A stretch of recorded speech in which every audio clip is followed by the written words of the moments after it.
안녕하십니까. 서일봉입니다. 오늘 여러분들하고 대방등 대집경이라고 하는 과목을 오늘 처음 이제 시작을 할 건데요.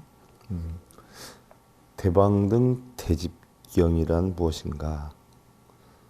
자, 어떻게 해서 이게 형성이 된 건가 하는 내용에 대해서 살펴보는데요.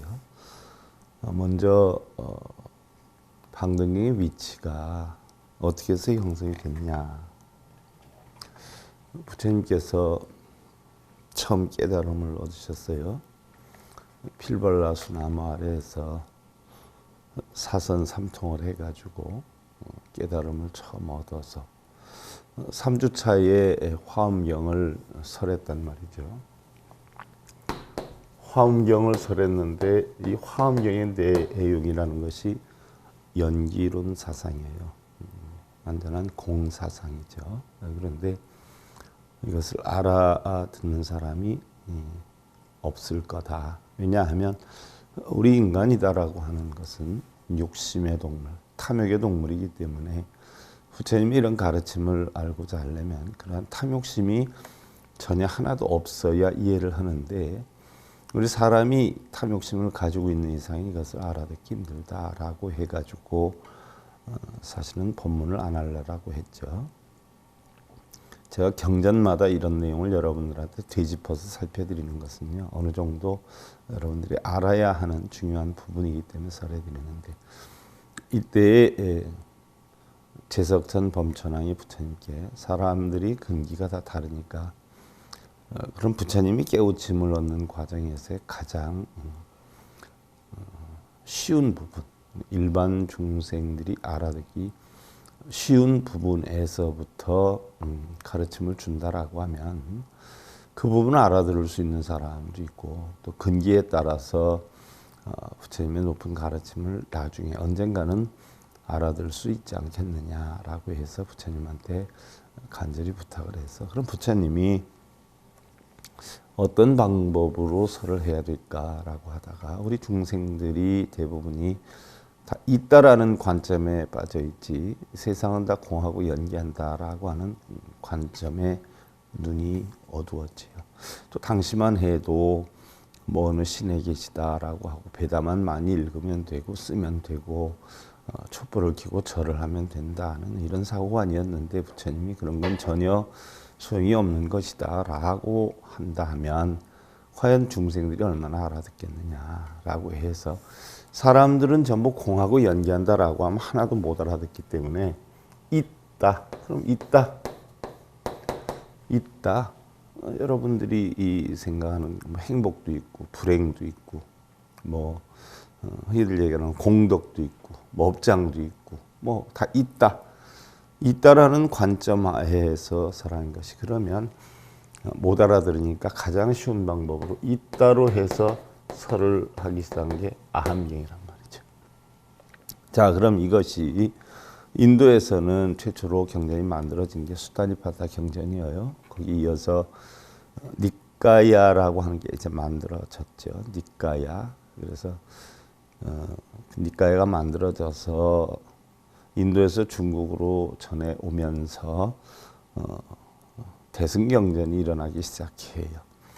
자, 아함이다라고 하는 것은 인간의 바른 도리, 교훈, 있다라는 관점으로만 설명을 하다 보니까 대승의 경전이 형성이 되면서 중도사상, 중관사상이 일어나게 되죠. 용수보살의 중관사상, 또 중론이니 이런 사상이 일어나기 시작하면서 대승시교가 형성이 되지요. 이렇게 해서 형성되는 게 바로 방등경이에요. 자, 있다라는 관점으로 해설을 하다 보니까 사람들이 있다에만 빠져 있어요. 그러다 보니까 선인 선과 악인 악과다. 선한 원인을 만들어야 선한 결과가 오고 악한 원인을 만들면 악한 결과가 간다. 또는 열심히 살아야 극락 가고 좋은 데 가지 열심히 살지 못하면 지옥으로 떨어지게 된다라고 하는 사상을 만들어서 가르침을 펴요. 자, 그러다가 대승경전이 형성이 되면서 아무리 열심히 살든 또 열심히 살지 않든 지금 현재 드러나는 부위를 가지고는 그걸 판단할 수 없다. 저 사람이 노는 것 같아도 열심히 행복하게 잘 사는 것은 그만큼 보이지 않는 가운데 노력하는 원인이 있는 것이고, 또 아무리 열심히 노력을 해도 지금 못 사는 것은 과거에 뭔가 열심히 살지 않은 원인이 있는 것이다. 일례를 하나 들어서 우리가 지금 놀고 먹어도 어떻게 돼요? 은행에 저축한 돈이 많으면 놀아도 풍족하게 빼다 쓰면서 살 수가 있고, 아니면 지금 열심히 산다라고 하면 그동안에 은행에서 대출을 빌리고 빚을 지고 살았기 때문에 아무리 열심히 살아도 과거의 그 수급 때문에, 자기가 만들어 놓은 그 수급 때문에 지금 열심히 살아도 어렵게 살 수 있는 것이지, 결코 가만히 있는데도 잘 되고 가만히 있는데도 못 되고 이런 것은 아니다. 그래서 세상의 모든 것은 다 일여평등한 것이다. 다른 게 하나도 없다. 다 일여평등하게 자기가 지은 원에 따라서 움직여진 거지 지금 보이는 모습으로는 알 수 없는 거 아니냐라고 설을 함께 방등경. 그러니까 지금 당장 내가 힘들게 살아도 내가 이 다음에는 그러면 잘 살아야 되겠다. 극락과 지옥이 있다라고 하는 사상에 입각해가지고 이 다음엔 그럼 내가 극락에 태어나서 잘 살아야 되겠다라고 해서 지금 내 몸을 뭐 독수리밥이 되든가 고깃밥이 되든가 해서 내 좋은 공덕을 쌓아서 만약에 다음에 태어난다면 내 편안히 살겠다라고 해서 움직이게 돼요. 이러다 보니까 부처님이 아니다. 세상의 모든 것은 지금 보여지는 모습이 다가 아니야. 전체적으로 보면 여러분들이 몰라서 그렇지 우리는 다 본전칙이다. 왜? 공으로 와서 공으로 돌아간다. 라는 사상이 만들어져요. 이제 반약인 거죠. 그러니까 세상에 다 공인데 뭘 쓸데없이 움직이냐라고 하니까 그건 잘못된 거다. 있을 때 있는 걸 소중히 여기고 모든 것은 공하다는 이치를 알아서, 그런데 쓸데없이 사로잡혀가지고 자기의 삶을 잘못되게 만들면 되지 않느냐, 안 되는 거 아니냐. 그러니까 있다라고 하니까 있다에 빠지고 공하다 하니까 공에 빠지는 거예요. 그래서 이건 아니다. 세상의 모든 것은 있기도 하고 공하기도 해. 한 것이 가르침이 법화경. 이러면서 이 법화경을 설하고 나서 보니까 부처님이 일생을 살아오면서 지나 보니까 다 그냥 거기서 거기야. 우리는 내 마음 편하게 지내면 되지 하고 당신이 일생 동안 가르침을 하룻밤낮 사이에 정리를 해서 한 것이 열반경이에요.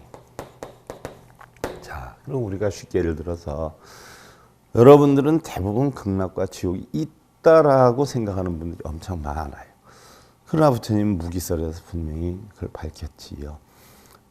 우리는 사후에도 존재하는가 안 하는가 뭐 이런 데 대해서는 부처님이 답변에 가치가 없다라고 대답을 하지 않죠. 이걸 이제 우리가 14가지 무기설이다라고 하는데, 자, 있다라고 하는 관점에서 배우니까 극락과 지옥 있다라고 해서 열심히 살아서 복을 많이 주면 극락에 갈 것이고 열심히 안 살면 지옥에 갈 것이다 라고 하는 사상으로 아함경에서 가르쳤어요.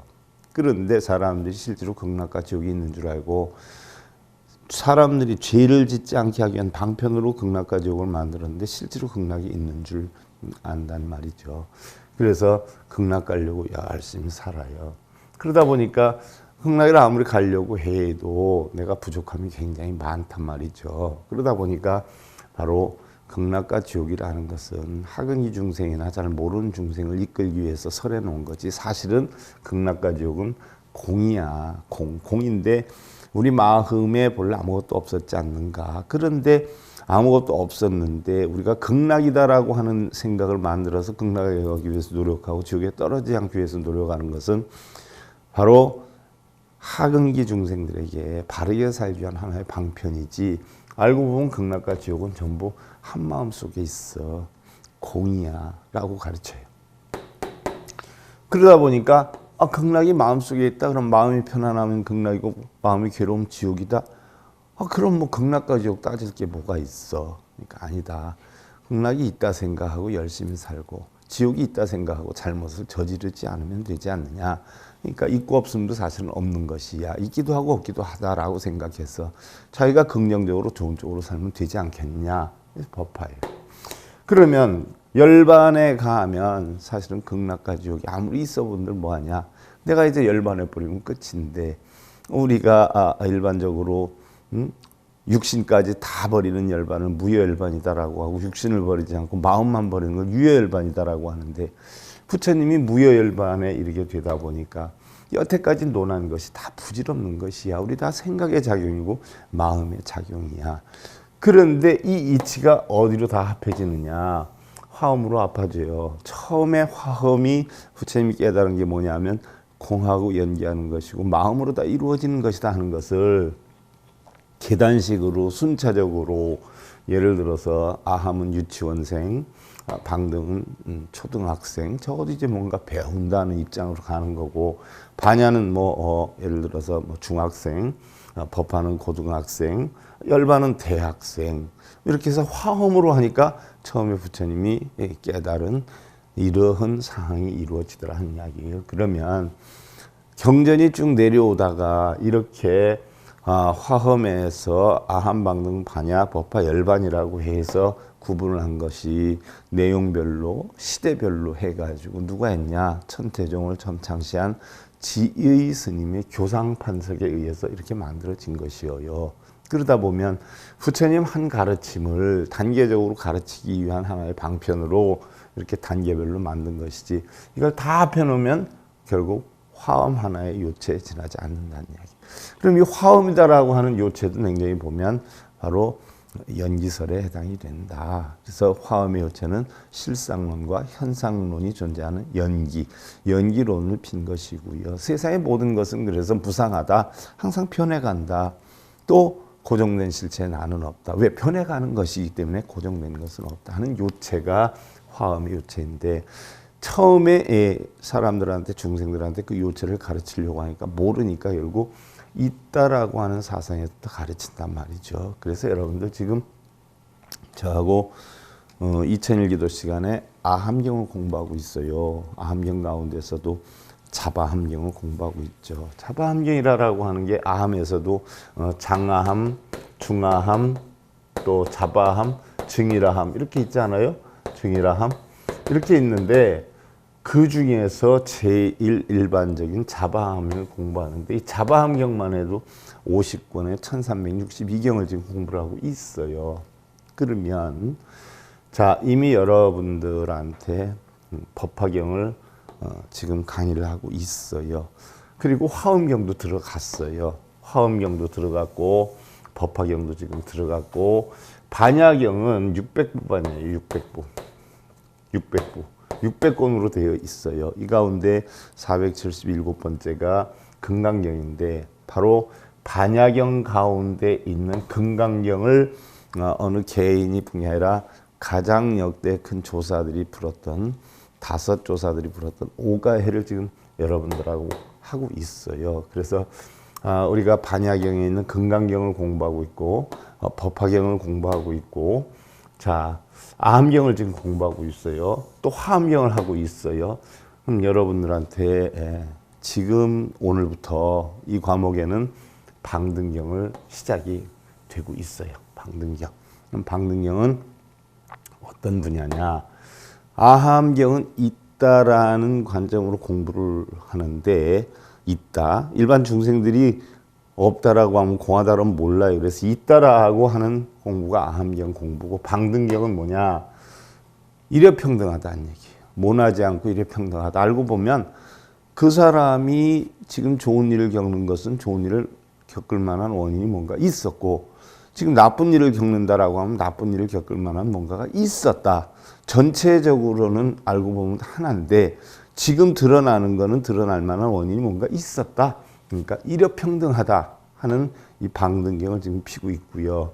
열반경에 대해서는 다음 달쯤에 여러분들한테 풀어드릴 거예요. 지금 하고 있는 붓다가 끝나면 여러분들한테 열반경을 해드릴 것이고요.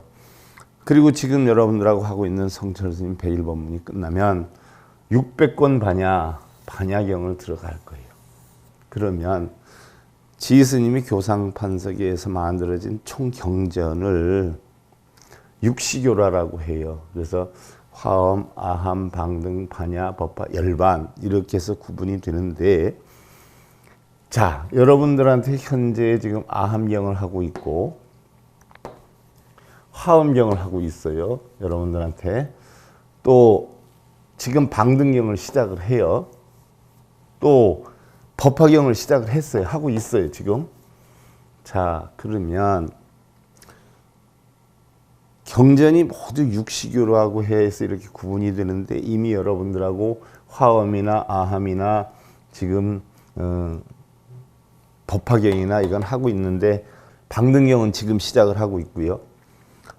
다음 달쯤에는 열반경을 할 거고요. 한 5, 6월 정도 가면 600권 반야경을 시작을 해요. 그럼 모르긴 몰라도 불교 경전을 여러분들한테 전부 다 해설해 드리는 격이 되지요. 아마 이런 경우는 우리나라 전무후무할 거예요. 전에도 없었지만 앞으로도 이게 쉬운 일은 아니에요. 그래서 오늘 방등경으로 들어가는데, 그런 방등경은 우리가 간략하게 다시 얘기를 하면, 방등경을 본래 뭐라 그러냐, 대방등 대집경이라고 그래요.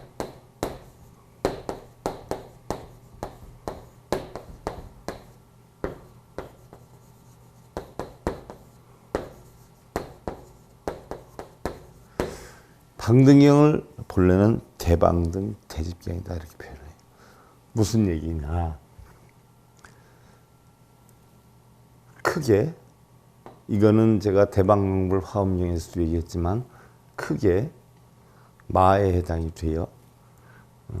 크든 작든 세상 모든 일체에 모나지 않는, 대방 광불 화엄경에서도 대방이 들어가지 않아요. 모나지 않는, 바로 일여평등한. 자, 방등경은 일여평등하다 하는 것을 드러낸 경전이다라고 했어요. 일여평등한 대, 큰 대인데 어떤 대냐, 대집이에요. 크게 모았어요. 크게 모았어요. 뭘 모았느냐, 부처님 말씀을 크게 모았어요. 그럼 어떤 걸로 모았느냐, 대승경전으로 모았어요. 그런 부처님 말씀, 쉽게 예를 들면 바로 대방등 대집경은 모나지 않고 일여평등한, 누구에게나 일여평등한 평등심이 형성될 만한 이러한 경전을 크게 모은 부처님 말씀이다. 그럼 얼만큼 크게 모았느냐, 방등경은 60권으로 되어 있는데 아함, 또 반야, 또 법화, 열반, 화엄경을 제외한 모든 대승경전을 다 묶은 게 대방등 대집경이에요. 그러니까 여러분들한테 지금 알려진 뭐 화엄경이니 법화경이니 금강경이니 반야경에 속하니까, 또 뭐 열반경이니 이러한 것들을 뺀 나머지 부처님의 대승경전을 다 모아놓은 게 대방등 대집경. 그래서 60권으로 돼 있는데, 이 대방등 대집경에 대해서 우리가 오늘부터 한번 살펴나가보자는 이야기예요. 그래서 정식 명칭은 대방등 대집경이고 줄여서 대집경이라고 하게 돼요. 대집경. 또 일반적으로 우리가 방등경이다라고 해요. 방등경, 방등경이다라고 하기도 해요. 여러 사람에 의해서 번역된 경을 중국의 수나라 때의 승취가 11품과 6품으로 해서 총 17부분으로 해서 대방등 대집경으로 엮어서 전체 17품 60권으로 구성을 해놨어요. 얼마나 방대해요. 그죠? 자, 대방등이라고 하는 것은 바로 모나지 않고 일여평등한 대승불교의 반야, 공사상에 따른 바로 방등, 공사상에 따른 법상, 법수, 법보 등을 비롯한 대승보살이 닦아야 할 불도. 그러니까 공사상에 입각한 반야경에 들어가기 전에 있다라고 관찰하는 아함경의 뒤에 다음 단계에 바로 대승의 쉽게를 들면 공반야사상의 시초가 되는 부분에 해당이 된다는 얘기. 또 대집경이라는 것은 크게 집약하여서 모아놓은 경전이기 때문에 대승의 교리를 전부 집약해 놓았는데 화엄경, 법화경, 반야경, 금강경, 아함경을 제외한 열반경을 제외한 총 대승경전을 망라해 놓았어요. 이 60권 가운데 앞부분은 단무참이 번역을 했어요. 근데 후부는 뒷부분은 나련제야사나 지엄, 보은 등이 번역을 했어요. 자, 이 경을 제일 먼저 번역한 사람이 북량시대의 단무참이에요. 단무참은 414년에서 426년 사이에 12년 동안이죠. 무려 13년에 해당이 돼요. 제1영락품에서부터 제13 일밀분까지 해서 무진이 보살품을 제외한 29권, 제1품에서 제11품까지의 26권, 또 제13품의 3권을 번역을 했어요. 무려 이렇게 번역을 해놨고 단무참은 달리 단마참이다 이렇게 표현을 해요. 이것은 우리가 언어표기법으로 달리 발음이 돼서 이렇게 표현을 하기도 하는데 그 범음을 취한 것이 같지 않기 때문에 그렇죠. 단무참은 본래 중천 축국 사람이에요. 중천 축국 사람. 6살에 부친상을 당하고요. 어머니와 함께 모직 담요, 그 당시에는 모직 담요를 짜는 것이 많았었던 것 같아요. 그래서 모직 담요를 짜는 품을 팔아서 그것을 생업으로 삼았어요. 그러니까 모직 담요를 짜는 일을 어머니가 해서 생업으로 삼았어요. 근데 그 시절에 삼은 달마야사라고 하는 분이 있었는데 승려와 속인들이 그를 굉장히 많이 숭앙을 했어요. 숭앙을 하다 보니까 제물로 그에게 공양하는 것이 상당히 부러워 보였어요. 그리고 그의 생활이 풍부했어요. 단무참의 어머니는 그것을 아름답게 여기고 뭔가 존망하는 대상으로 삼았어요. 그래서 자기 아들 단무참을 그의 제자가 되게 만들었죠. 10살에 같이 공부하는 몇 사람과 함께 주문을 읽었는데요. 총명함과 민첩함이 무리해서 아주 뛰어나서 하루에 경전을 만여 글자나 암송을 하였다라고 해요. 처음에는 소승경전을 배우고 쉽게 들면 암사상이죠. 5명의 여러 논들을 주로 했다. 그 당시에 논들을 주로 했다는 이야기죠. 자, 그 단무참은 강설이 변론이 정밀해서 응답하여 겨룰 수 있는 사람이 없었다. 그러니까 자기가 공부한 내용에 대해서 강의를 얼마나 잘하는지 거기에 대해서 겨룰 수 있는 사람이 없을 정도로 총명했다라고 하죠. 뒤에 백두선사가 단무참을 만나가지고 논의를 했는데 익힌 공부가 서로 달라서 서로 자기가 옳다, 이것이 옳다라고 논쟁을 해서 100여 일 동안 그 논쟁이 그치지 않았다라고 해요. 그러니까 얼마나 아는 게 많으면 100여 일시나 그 당시에 굉장히 높은 선사였는데 그 선사하고 감히 100일 동안을 논쟁을 했어도 결론을 내리지 못할 정도였다라고 해요. 자, 그런데 아무리 단무참이 공박하고 힐난하고 날카롭게 들고 일어나도 백두선사 역시 끝내 굽히지 않았어요. 수긍하지 않았어요. 공부한 내용이 달랐기 때문에 그래요. 자, 단무참은 소승을 위주로 했고요. 논을 위주로 했고요. 백두선사는 대승경전을 위주로 했단 말이죠. 즉, 예를 들어서 지금도 아함사상에 입각해 있는 사람들은 극락과 지옥이 있다, 육도윤회가 있다, 이런 걸 가지고 논해요. 복락이 있다, 공덕이 있다, 업장이 있다 논해요. 그럼 대승경전에 가면 뭐예요? 윤회도 없어요. 공덕도 없고 업장도 없어요. 극락도 지옥도 없어요. 자, 사상이 완전히 다르죠. 그러니까 불교의 가장 초기 경전 기초 교육만 받은 단무참이 대승경전을 논하는 부분에 대해서 알겠냐는 이야기. 하지만 자기 아는 부분에 대해서는 박식이기 때문에 논쟁을 끊이지 않았죠. 자, 극락이 있다라고 단무참 얘기를 하면 백두산사는 극락이 어디 있냐, 본래 다 마음에 있는 거다, 우리가 다 만든 거야, 사람들을 바르게 이끌기 위해서 극락을 만들어 놓고 지옥을 만들었어.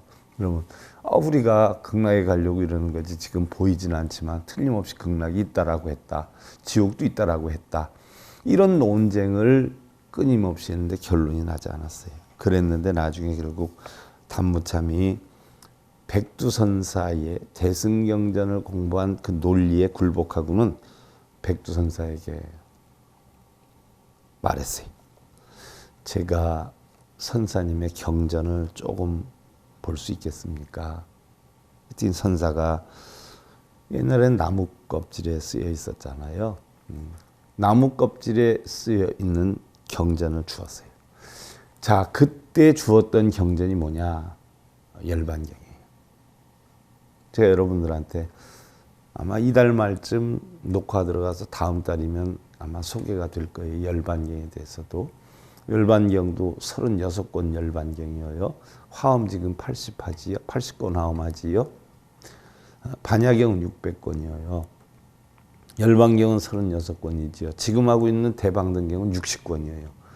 그러니까 이게 사실은 보통 많은 분량이 아니죠. 그래서 열반경을 주었어요. 단무참이 백두산사가 건네준 그 열반경을 읽어보고는 놀라가지고 자기가 너무 잘못을 많이 했구나라고 해서 스스로 부끄러워하고 창피하게 여겼어요. 야, 내가 좁은 우물 안에 개구리처럼 그토록 넓은 세상이 있는 줄 모르고 내가 이렇게 오랫동안 헤매었던 거냐. 내가 그럼 여태까지 알고 있었던 건 뭐냐. 전부 하근기 불자들, 있지도 않은 거, 있다라고 꾸며놓은 것들만 내가 믿고 따르고 해가지고 거기에 대한 논리만 내가 펼쳐나갔구나. 깜짝 놀리. 이에 대중들을 모아서 자신의 과오를 뉘우치고 마침내 대승경전에 전념하게 되지요. 이때 나이 20살이 되었는데 대소승의 경전 무려 200만 글자를 암송을 하게 되었다라고요. 자, 일반적으로 우리가 소승이다라고 한 성문과 연각이에요. 성문과 연각은 성문은 바로 다른 경전 시간에도 얘기를 했단 말이죠.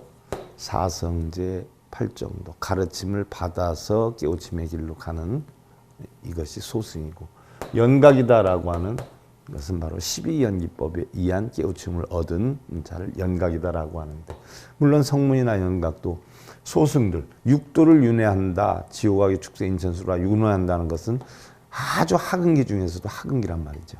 그래서 거기에서 벗어나는 게 사성제 8정도로 깨우쳐서 성문이 되고 12년법을 깨우쳐서 연각이 된단 말이죠. 하지만 이것도 자기의 뭐예요? 깨우침을 위주로 하기 때문에 소승이다 표현을 하고, 자기 깨우친 바를 바로 전하는 대승의 경전으로 가는 게 보살이다라는 이야기죠. 그래서 보살은 바로 이타행을 한다라고 했어요. 남을 위해서 움직인다라는 얘기죠. 그래서 대소승경전을 200만 글자를 암송을 하고 소승불교 및 대승불교의 깨우침을 열어 가요. 자, 대승불교의 깨우침이다라고 하는 것은 바로 육바라밀 사상이에요. 저 언덕에 이르는 사상. 자, 여기에 깨우침을 얻어 가요. 그때 단무참의 사촌형이 코끼리를 조련을 잘했어요. 그래서 그 당시에 왕이 타던 코끼리도 조련을 하고 했는데, 그 사촌형이 왕이 타던 코끼리를 조련하다가 타다가 실수를 해서 코끼리를 죽이게 돼요. 이때 왕이 화가 나서 그 사촌형을 참수를 시켜요. 그리고 명령을 내려요. 감히 그의 유해를 돌보는 사람이 있다면 내가 삼족을 멸할 것이다. 자기가 아끼는 코끼리를 죽였으니 얼마나 속이 상해요. 그래서 결국 그의 친척들이나 아는 사람들은 어느 누구도 가서 보는 자가 없었어요. 왜? 잘못 엮이면 삼족을 멸한다라고 했으니까. 이때 단무참이 과감하게 가서 곡을 하고 장사를 지냈어요. 왕이 화가 나죠. 단무참을 죽이려고 했어요. 그때 단무참이 떳떳하게 얘기를 해요. 왕은 왕법에 의거해서 그를 죽였으나 나는 내 친척이기 때문에 친척법으로, 사람의 법으로 그를 장사를 지냈습니다. 어느 쪽이나 대의를 위해서 한 것인데 어째서 진노하시는 겁니까? 했더니 옆에 있는 사람들이 깜짝 놀라죠. 감히 왕께. 그래서 간담이 선을 했었던 그런 입장이었는데 왕은 그걸 보고 깜짝 놀래요. 더군다나 단무참의 안색이 태연자약했고요.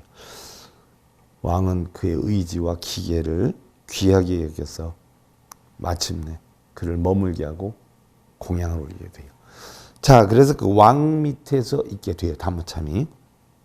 그런데 얼마 후에 왕의 마음이 점차 시들해져서 그를 대우하는 것이 점점 박해졌죠. 단무참은 그걸 느끼고, 자, 오랫동안 머무니까 이제 실증을 느끼게 되는구나. 그럼 조금 더 가면 어떤 문제가 있게 될지 모르겠구나 해서 결국 그 왕하고 하직을 하고 계빈국으로 가요. 이때 계빈국으로 가서 바로 대반열반경 앞부분 10권과 보살계경, 보살계본 등을 휴대를 해요. 이게 선사가 준 거 아니에요? 그래서 바로 이 단무참도 소승경전에 전념했지만 결국 열반경을 거점으로 해서 대승경전에 눈을 뜨게 되고 깨달음을 얻게 되죠. 근데 그 나라 사람들은, 계빈국의 사람들은 대부분이 소승만을 배워요. 그리고 열반경을 신봉하지 않아요. 이에 다시 계빈국을 떠나서 동쪽의 구자국으로 가지요. 그리고 얼마 후에 다시 나아가서 고장에 도착해서 여관에 쉬게 돼요. 그는 경을 잃어버릴까 염려를 해서 경을 베개를 삼아서 잤지요. 근데 누군가 이 경을 끌어당겨서 옆에 두는 거예요. 단무참은 깜짝 놀라서 잠결에 도둑이 이걸 들고 가려고 했나? 라고 생각을 했어요. 이 같은 일이 사흘밤이나 계속 일어나지요. 그러더니 소리가 들리는 거예요. 비몽사몽간에. 이 경은 열의 해탈을 담은 것인데 어찌하여 그것을 감히 베개로 삼는가? 그러자 부끄러워서 깨우치고 경본을 특별히 높은 곳에 두게 되지요. 그런데 그 경본이 귀하다고 생각했는지 도둑놈이 들어요. 그래서 그 도둑놈이 들어와서 경본을 가져가려고 드는데 들리질 않았다는 거죠. 다음 날 아침에 단무참이 이 경을 들고 조금도 무거워하지 않고 나가는 걸 보고 도둑이 깜짝 놀라요. 자기는 아무리 들려고 해도 안 들었는데 단무참은 간단하게 들고 나갔다는 거예요. 도둑이 이걸 보고, 야, 저 사람은 보통 사람이 아니구나. 대단한 성인이구나. 하고서는 자기 동료들과 함께 와서 단무참에게 엎드려서 사죄를 해요. 그 당시에 하서에는 국왕이 저거몽순이었는데 양지방을 점거해서 스스로 왕이라 참칭했어요. 바로 저거몽소는 일찍이 단무참의 명성을 들었죠. 그래서 불러서 상면하고는 굉장히 후하게 단무참을 대접을 했어요. 저거몽소는 평소 불법을 받들어서 널리 펴는 일에 뜻을 두었고요. 또 단무참을 청하여서 경본을 번역하고자 하였죠. 단무참은 아직 중국어를 알지 못했어요. 또 그를 도와줄 전역자도 없었고요. 이 때문에 경전의 이치를 어그러뜨릴까 봐 염려를 하고 결국 중국어를 3년 동안이나 공부를 자기가 하고서 비로소 열반경 첫 부분에 10권을 번역해서 필사를 했어요. 자, 선사가 주었던 열반경 10권을 들고 다녔는데 결국 그것을 중국어로 3년 동안 공부를 해서 번역을 해서 필사를 한 것이죠. 당시의 사문 해승과 도량이 하서 지방의 독보적인 존재였는데 단무참이 바로 경을 펴내자 깊이 추앙해서 존중이 여겼죠. 그래서 열반경도 처음에 한역으로 한 게 단무참이에요. 해승과 도랑 등이 거듭 널리 여러 경전들을 번역하기를 청하게 되죠. 그리해서 차례로 방등, 대집경 등 여러 경전 60여만 글자를 번역하게 돼요. 자, 열반경을 처음으로 번역을 하면서 바로 저거몽손이 부탁을 하고 그 당시에 최고였던 그 스님들이 결국 부탁을 해서 결국 여기에 방등경, 방등대집경 등 여러 경전을 본격적으로 해설을 하기 시작을 하지요. 자, 오늘은 여기까지만 해야 될 것 같은데요. 그러면 다음에 과연 방등대집경이 어떻게 해서 형성이 되는가 하는 부분을 살펴보는 것으로 하고요. 오늘 대방등대집경, 방등경 제1회차 서울봉이었습니다. 감사드립니다.